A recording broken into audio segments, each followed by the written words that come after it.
Hello out there and welcome to In the Spotlight. And today we are super excited to have Ian Sherwood with us. And how you doing, Ian? I'm so good. Yeah? So very good. Yeah.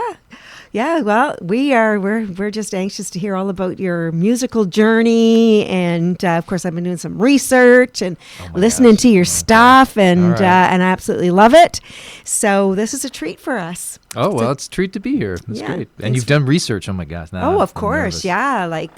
Yeah, of course. I want to make sure I know a little bit about you, right? Just, okay. So, but I was loving your songs too. So in your story, so you were awarded Canadian Folk Music Award for Contemporary Singer. Yeah. Yeah, that's pretty cool. Yeah, well, that was a little while ago now, but that was crazy. That was not an award I thought I was going to get.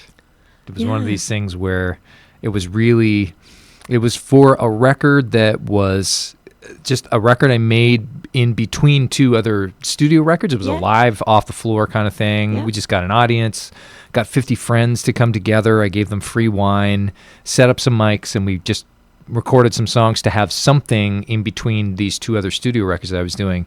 And then, I got the nomination, and I flew out to Calgary for the awards, and I was so late because it was on the campus in Calgary, and the Tedeschi Trucks Band was also playing, so I stood in lineup for that show, thinking it was for the show, the show where they gave out the awards, and so I was super late. I walked through the door, and they announced my name, and I just walked right up on stage and got an award that I didn't think I was going to get. It was crazy. That's fantastic. Yeah. What a rush that would be. It was kind of, it was very unexpected. Yeah. So now my research told me you had a new album just come out, Broken Little Heart. That's right, yeah. And then Everywhere to Go. Was it in between those albums or? The live one that I was talking about? The one that you won the award for. That one, that was between, what was that between? It was between And Now the Fun Begins and Everywhere to Go. Okay. And Now the Fun Begins. Yeah, I didn't read up on that one. I've got to check that one out. Yeah, that was over 10 years ago now that I recorded and released that one, but that was a fun one too. Yeah.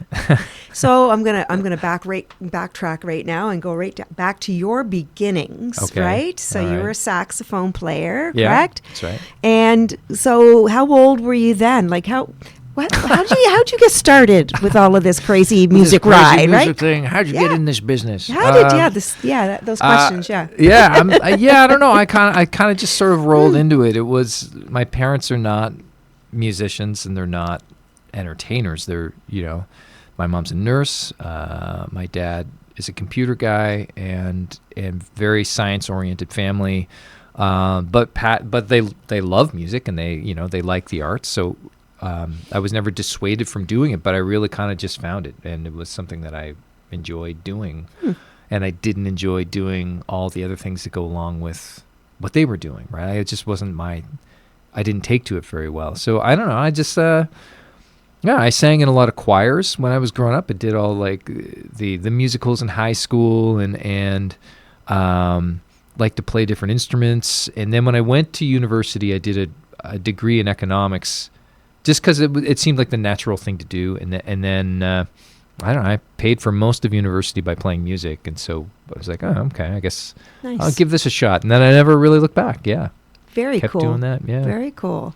So you're from the city, as they say down here, Dartmouth. Yeah, well, I'm from Halifax. I live in Dartmouth now, but yeah. So you're born and raised, and this is where you've stayed, and except for now, you're everywhere. Oh, well, touring here and there. That's right, and I lived in Toronto for a long time, and then I lived in the Yukon for a little bit, and I lived a bunch of different places sort of over the years, but it was always music that kind of took me there. Yeah. Which is great. And now I'm married. I have kids. I've got a family, right? Nice, so I'm stable where I am in Dartmouth. I'm not like living out of a suitcase like I used to do, but but I still get to go a lot of cool places. We were just talking about Northern Ontario just before we turned the mics on, right? So that's kind of the last trip that I had right before Christmas, and I'm going down to the States next week. So Yeah. I still get to kind of get out there and see the world a little bit. Yeah, and do what you love to do. Do what I love to do. Yeah, one Yeah. of the things I love to do. Yeah, Yeah. absolutely. Yeah. So what are the other things you love to do? Oh my gosh! Well, Let's don't get to get know me Ian. started. Let's do it. What do I love to do? I like all sorts of things. I'm sort of a handy guy at home. I like making things and building things. I'm building a recording studio in my backyard right now. Awesome. So I'm in the middle of doing the drywalling, which is, oddly satisfying. Like a lot of people hate doing that, but I really enjoy it. I like getting into making those perfect walls, and doing the ceiling's not so fun because it's like 10 feet in the air, but something I like. I like hanging out with my kids. I'm a visual artist too. I like to draw and Nice. And I am many things. I Yes, guess you are creative. like everybody, it's we all have different things that we enjoy doing. Exactly. I started taking capoeira with my kids, which is a Brazilian martial art, but there's lots of music involved in it. Nice, yeah. And it's very somewhat it's not choreographed, but it's somewhat dance-like. It's not a dance, but it is somewhat. It often gets described as this kind of dance fight sort of thing. So my kids, and now my wife as well, takes it. So we've all kind of been going to that, and Nice. that's super fun. And reading up on that, and learning a little bit of Portuguese, which is because it's Brazilian, so Nice. it all kind of goes hand in hand. Yeah, there's lots to keep us busy. Yeah. So you got a lot going on there. Yeah. Full life, let's just say. Pretty full. Life. Yeah. Doing the things that you love to do. Well, good for you. Yeah, and building a recording studio. That's pretty cool.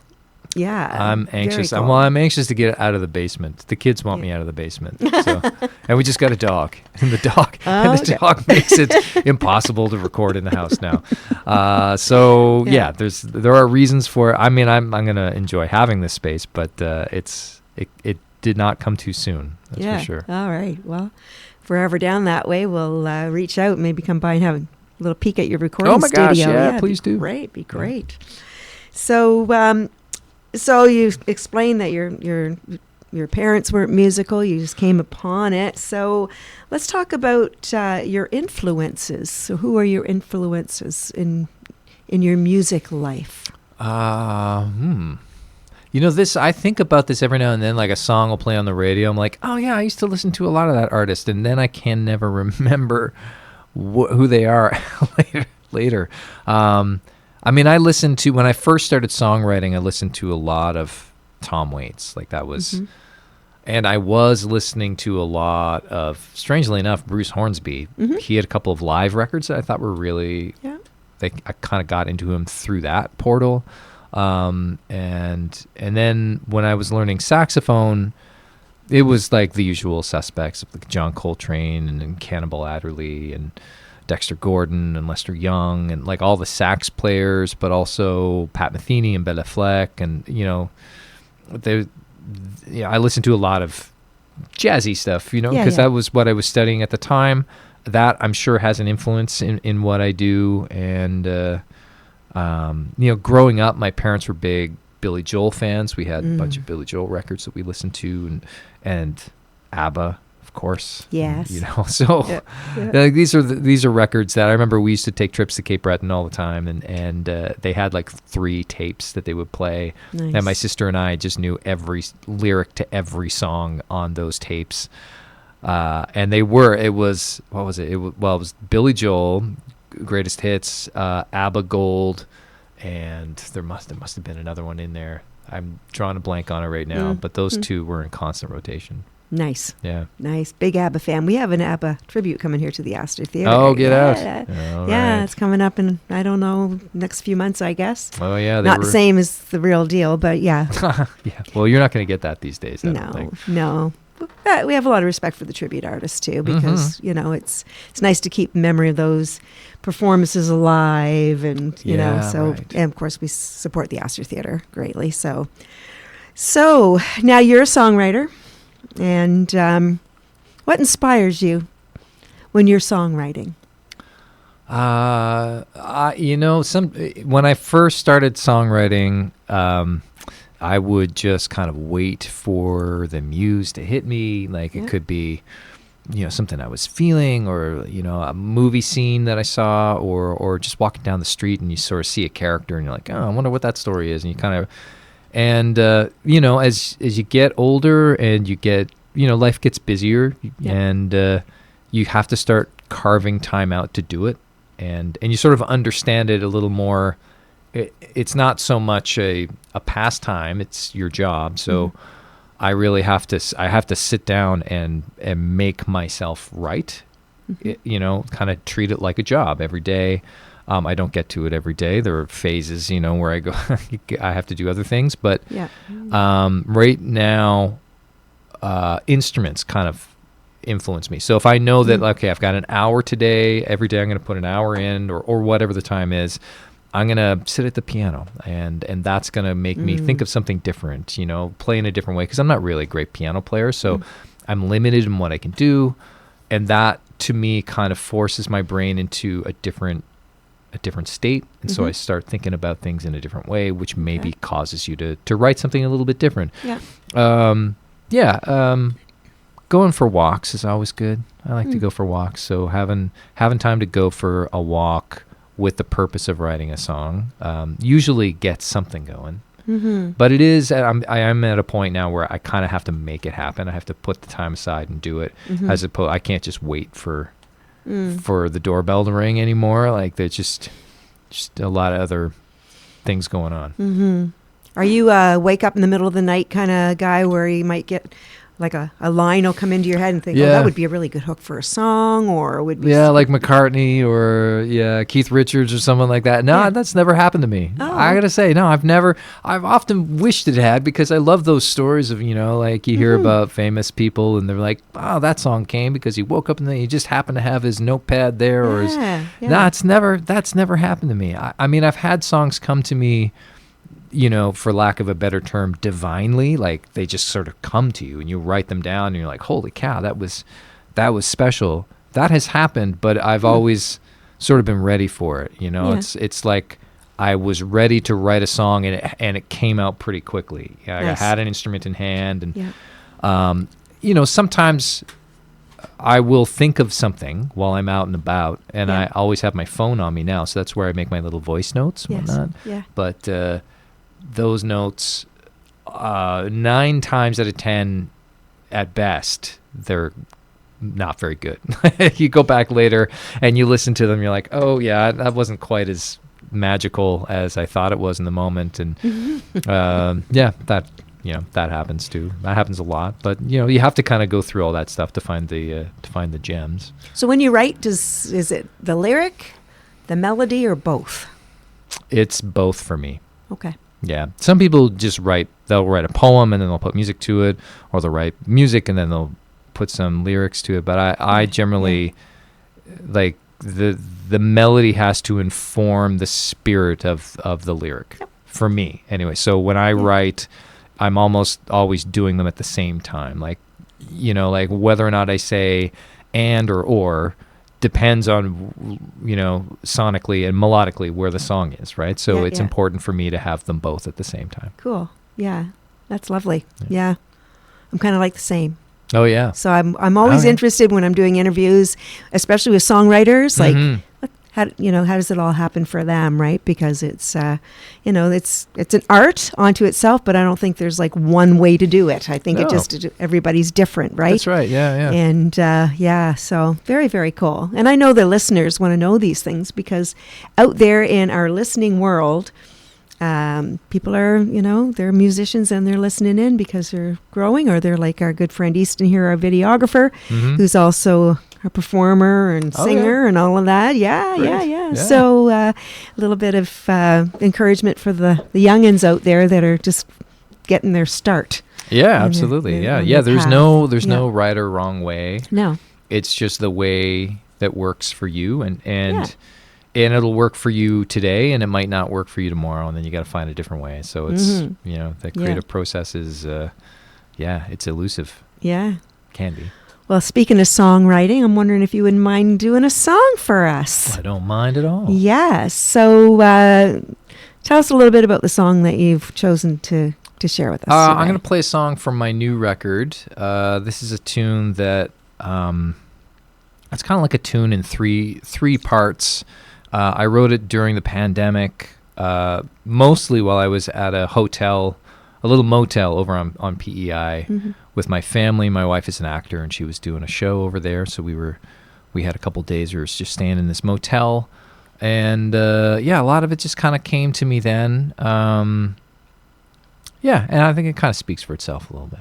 Nice. Awesome. Well, we're going to look forward to hearing that. So, let's do it. It's called Motel 6.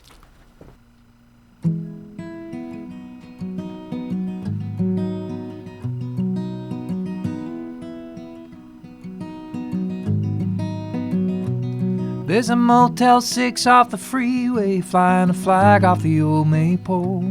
It wasn't meant to last, but they've got it half-mast since the troubles of last April. Man, it don't feel right moving on, but you gotta get living your life. 'Cause the ghosts of this town, they'll follow you around, and they hurt like a stick in the eye.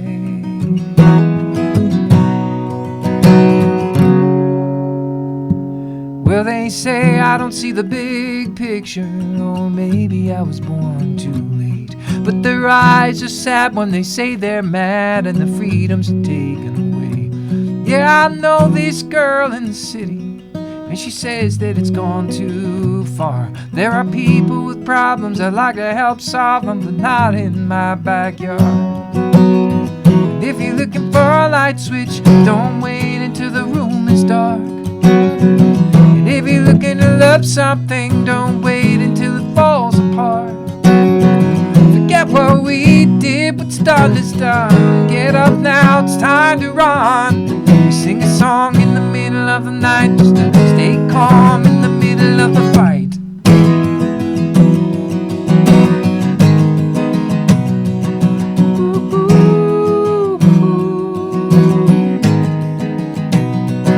Well, I feel like a river that's run dry till the storm filled me up one day.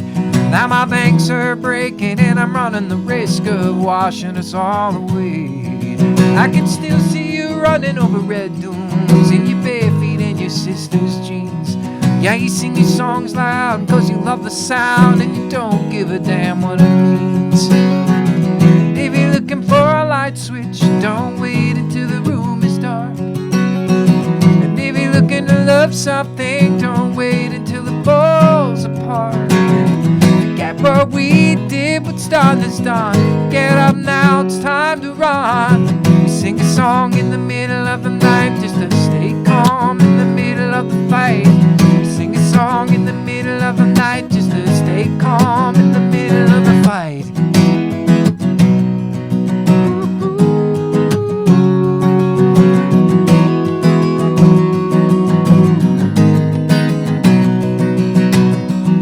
What we did, but it's done, it's done. Get up now, it's time to run. We sing a song in the middle of the night just to stay calm in the middle of the fight. We sing a song in the middle of the night just to stay calm in the middle of the fight.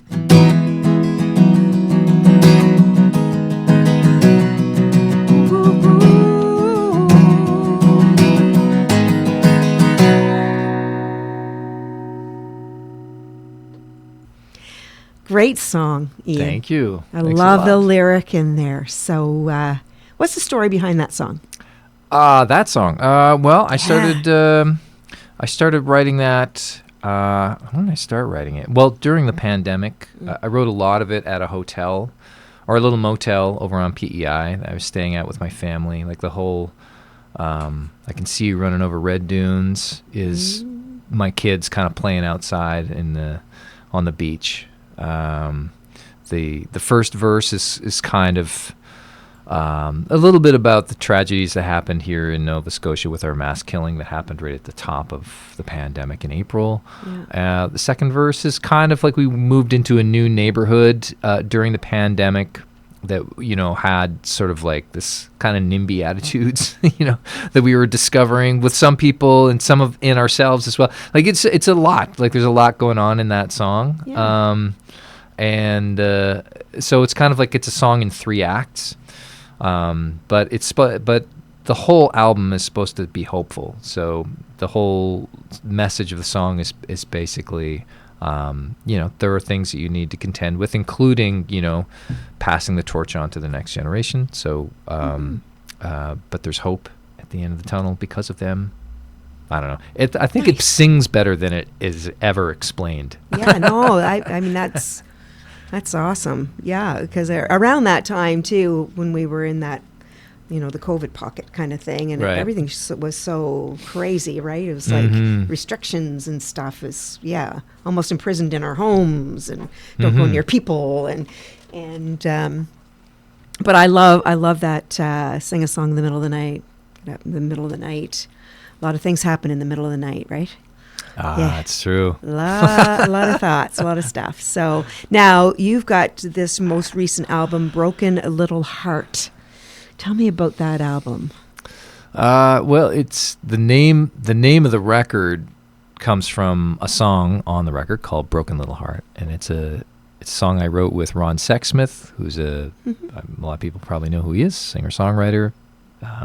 He was a big influence on me when I was learning how to write songs. Loved his records, loved his performances, and I just called him up and I got his manager's email from a friend and got in touch with him, and he very graciously agreed to co-write a song together. And I sort of had this kind of idea, the germ of an idea, Broken Little Heart, and we kind of flushed it out. And when it came time to make the record and then package it and put it together, come up with a name and all the rest of it, it wasn't going to be Broken Little Heart. It was going to be Billboards at first, and for a long time that's what it was called. Like I had posters done with that because that's one of the songs also on the record.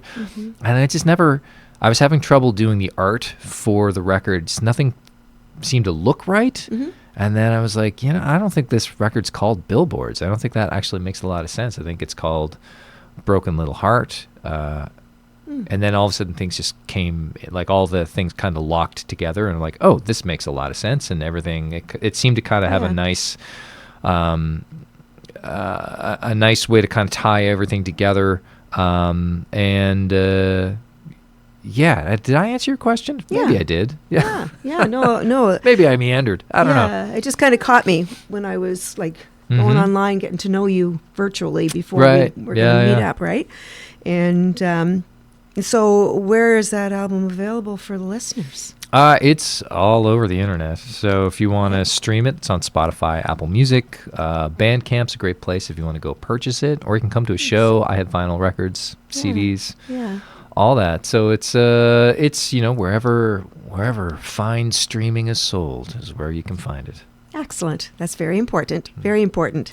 So you're going to be heading out on tour shortly, and the listeners will probably like to know where you're going to be more locally, so they can come and see you when you get back from your tour. So do you have anything kind of lined up across the province where they can catch you? I got a few things coming up. Trying to think in the province. Well, during the summer, there's a few festivals. I'm at the Lunenburg Folk Harbor Festival this summer, and at the Kemp Shore Music Festival, at the Full Circle Festival as well. So these are all local maritime festivals. Excellent. I do a bit of acting too. So I'm doing Shakespeare by the Sea in Halifax. So I'll be acting. Cool.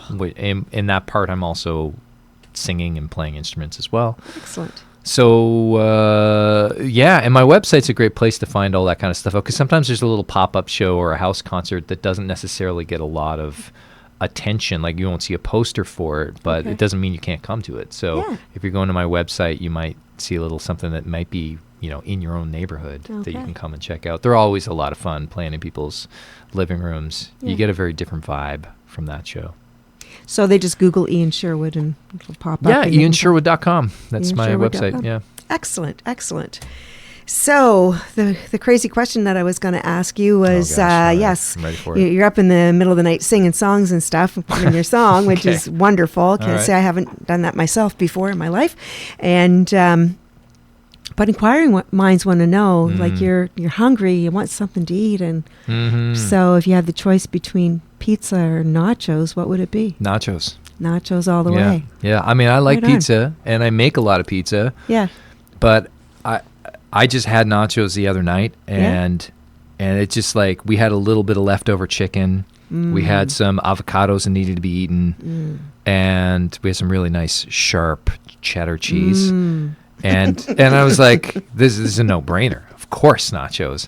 So you caught me on a nacho day. You know, Okay. like if I had made in like a nice, my wife makes sourdough. So if we had made a nice sourdough crust and maybe, you know, our own pizza sauce or whatever, and we kind of do that, maybe I would have said pizza. But honestly, I feel like just like when you eat nachos, it's usually because like you're ready for them. It's not like, oh, we got to make a meal. What are we going to make? Pizza's easy. Like when you want nachos, it's because you're ready to get down with some nachos, right? So I feel like the energy and the emotion behind that, like I'm a nacho man for sure.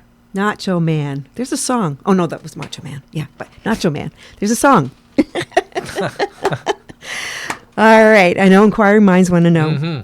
I like nachos too. But you got to be in the right mood, right? It's like, All right. So how about another song for us? Okay. Yeah. All righty. Yeah. So we want to thank you for coming into the studio. You're going to sing us out today from this lovely interview, and perhaps we can get you back in here down the road. I'd love to. And bring us up to date on the rest of your journey that's carrying on from this point on. Safe travels on your tour. And Ian Sherwood's going to sing another song for us. What are you going to do for us? I think I'm going to do We're Not Alone, which is a song that I kind of end almost every show I do with. Wonderful. Thank you so much. Thanks again. Thank you. All right.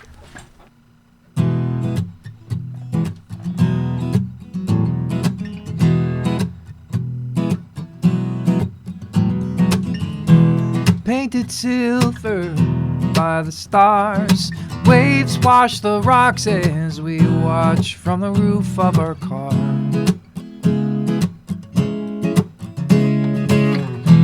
Naked fingers, sandy toes, making out while Neil Young sings about us on the radio. Electric current from our fingertips, I'm sure we're lighting the way through the fog for the ships. No one says forever anymore. Just enjoy the moment now and know we're not alone tonight. We're not alone tonight, no, no. There's a ship just off McNabb's with 80 souls, and we're not alone tonight. I'll take you to the edge while I'm learning to hold it, knowing this feeling that we're in, it might end at any moment. Hold each other hostage from the world. She's crazy for this guy, yeah, I'm crazy for my girl. No one says forever anymore. Just enjoy the moment now and know we're not alone tonight. We're not alone tonight, no, no. There's 100,000 kids with radios, and we're not alone tonight. Oh, we're not alone tonight, yeah. Yeah, we're not alone tonight, no, no. There's a ship just off McNabb's with 80 souls, and we're not alone tonight.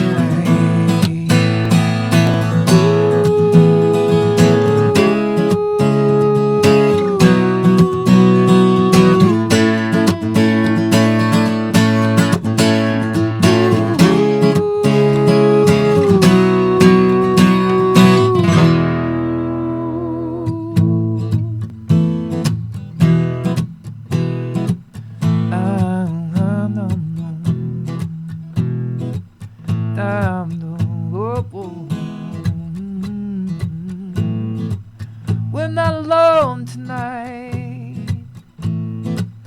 We're not alone tonight. Yeah, yeah. We're not alone tonight. Yeah. We're not alone tonight. Yeah. We're not alone tonight. No. We're not alone tonight. Oh, we're not alone tonight. No. We're not alone tonight. Yeah. There's a ship just off McNabb's with 80 souls. We're not alone. There's 100,000 kids with radios. We're not alone. There's a northern star that's guiding us home.